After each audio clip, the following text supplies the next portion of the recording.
Arsène Lupin vs. Herlock Sholmes, Episode 5, Sholmes' Counterattack. Welcome back, Detective. After 4 defeats, Herlock Sholmes has learned painful lessons about assumptions, social blindness, and the limits of pure logic. But great detectives don't stay defeated, they evolve. Today, Sholmes launches his most sophisticated counterattack yet, using everything Lupin has taught him against the teacher himself. When a student surpasses his master's lessons, can even a genius thief avoid the trap? Prepare for the encounter that changes everything. Picture this: July 1908, Paris. For 3 weeks, Sholmes has been silent, no investigations, no public appearances, no pursuit of Lupin. The newspapers speculate he's returned to England in defeat. Even Ganimard worries. Has he given up? Has Lupin finally broken the great detective's spirit? But something more dangerous is happening. Sholmes is learning to think like Lupin, and silence is his first weapon. In a modest apartment in Montmartre, Sholmes has transformed himself. Gone are the elegant clothes and aristocratic bearing. He's become Pierre Ledoux, a middle-aged accountant, boring, invisible, exactly the kind of person society looks past. He's rented a cheap room, established a mundane routine, become the human equivalent of wallpaper. Think about this transformation. My apprentice.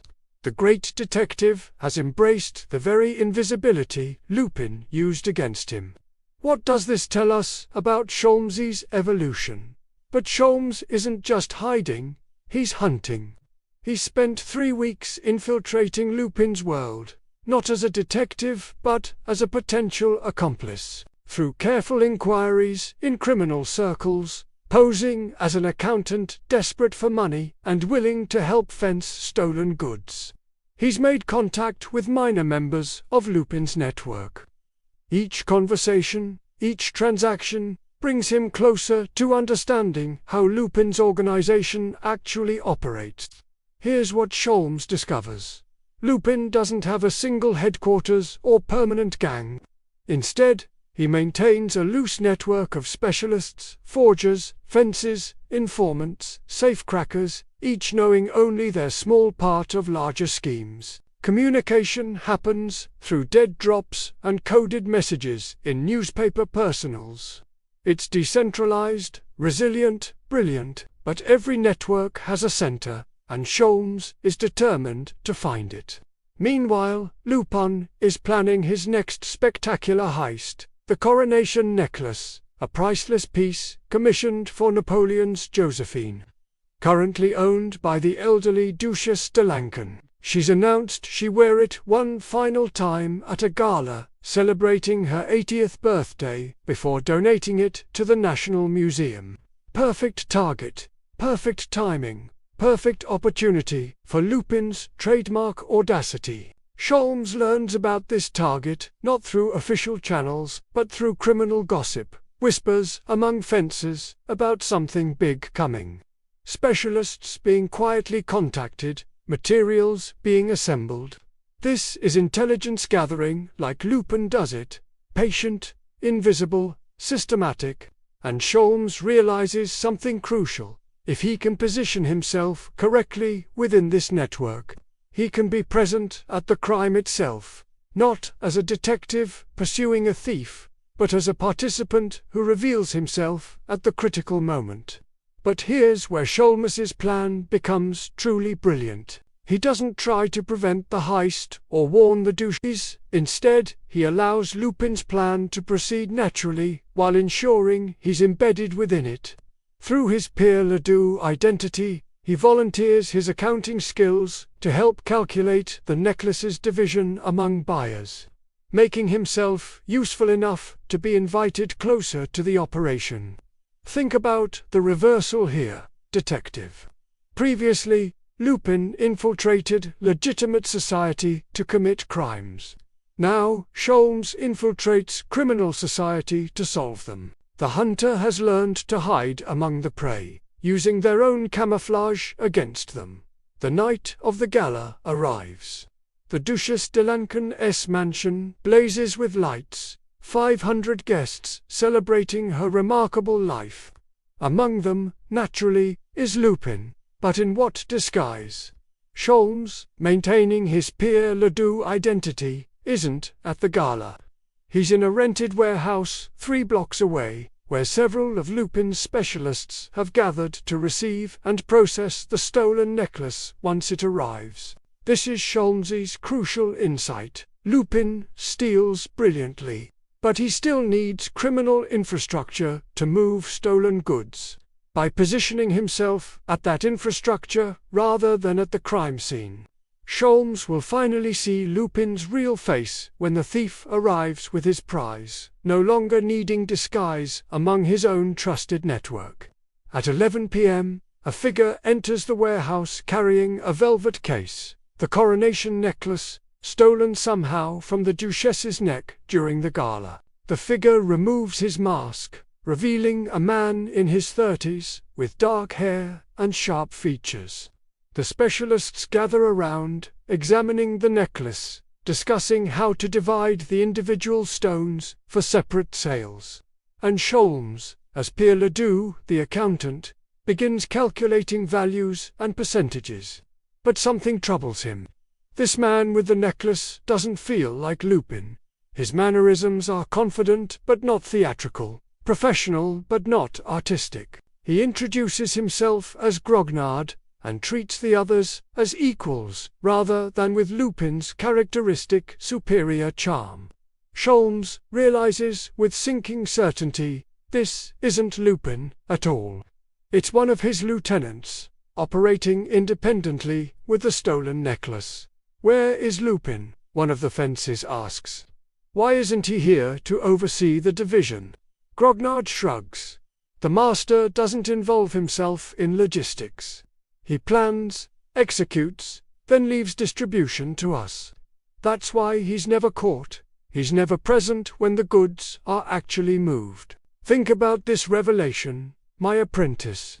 Sholmes has successfully infiltrated Lupin's network, positioned himself perfectly to catch the thief, only to discover that Lupin's genius includes never being where his crime's evidence actually exists.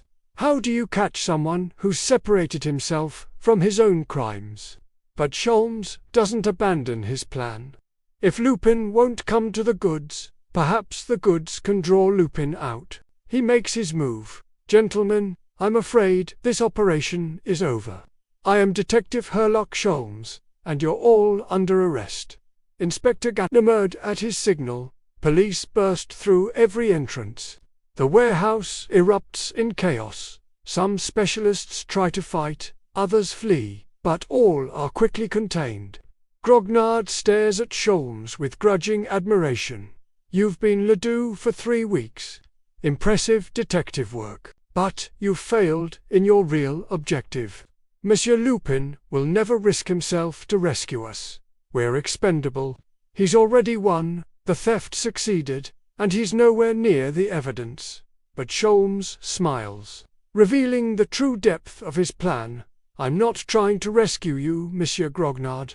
I'm using you. You see, I've let one person escape, your accomplice named Bertrand, who ran out the back entrance before my trap closed. He's actually one of my agents, and he's going to report to Lupin that the network has been compromised. Every fence arrested, every specialist captured, the necklace seized. Lupin's entire Paris operation has collapsed. Now watch what happens next. Detective, within hours, every major fence and safe house associated with Lupin receives urgent warnings to shut down operations. Dead drops are cleared, safe houses abandoned. Communication channels go dark. The entire network dissolves like mist at sunrise, exactly as Sholmes anticipated. But one thing doesn't dissolve. Lupin's need to understand how his operation was compromised. The next day, Sholmes receives a visitor at his hotel, a cleaning woman who enters to service his room. As soon as the door closes, she speaks in a distinctly male voice. "Detective Sholmes, I must congratulate you. You've learned my methods better than I expected." The cleaning woman removes her wig and facial padding, revealing Arsène Lupin himself, smiling despite the disaster Sholmes has inflicted on his organization. Think about Lupin's audacity here. His network is destroyed, his associates arrested, his fences compromised, yet he walks directly into the detective's hotel room. What confidence or desperation drives such a move? Sholmes reaches for the police whistle to call Ganimard, but Lupin raises a hand. "Before you summon the inspector, hear my proposition. You've won this round spectacularly, but have you considered the consequences?" Lupin explains with typical eloquence. "Every fence you arrested, every specialist you captured, they're small-time criminals whose only real crime was association with me. They'll face years in prison while I, the actual mastermind, remain free. You've achieved a tactical victory while missing the strategic target. Is that really the kind of justice you pursue? It's psychological warfare at its finest, and Sholmes recognizes it. You're trying to make me feel guilty for arresting criminals. It won't work. They chose to help you. They face consequences. That's how law operates." But Lupin presses harder. "Is it? Or are you using them as pawns to draw me out, willing to sacrifice their lives to your professional pride? Think about this challenge. My apprentice, is Lupin right? Has Sholmes become so focused on catching his nemesis that he's willing to destroy peripheral lives as collateral damage? Or is this simply Lupin's manipulation, trying to create moral paralysis in his opponent?" But Sholmes has a countermove prepared. "Here's my proposition. Monsieur Lupin, the Coronation Necklace will be returned to the Duchesse d'Alençon. Your network is destroyed, costing you years of carefully built infrastructure. In exchange, I'll ensure your associates receive minimal sentences, 6 months for cooperation. Charges of handling stolen goods rather than conspiracy. But you must agree to leave France for 1 year. No crimes, no schemes, complete silence. Give me 1 year to restore order without your chaos." It's a remarkable offer. Sholmes trading certain capture of Lupin now for temporary peace and mercy for the arrested accomplices. But is it justice or compromise? Is it brilliant strategy or moral weakness? What would you decide, in his position, detective? Lupin considers carefully. "You've learned much, detective. 3 months ago, you would have simply arrested me here and celebrated your triumph. Now you negotiate, considering consequences beyond immediate victory. You've become more sophisticated." He pauses, then extends his hand. "I accept your terms. 1 year abroad, no crimes in France. In return, you ensure my people receive fair treatment." They shake hands, criminal and detective, acknowledging mutual respect despite opposition.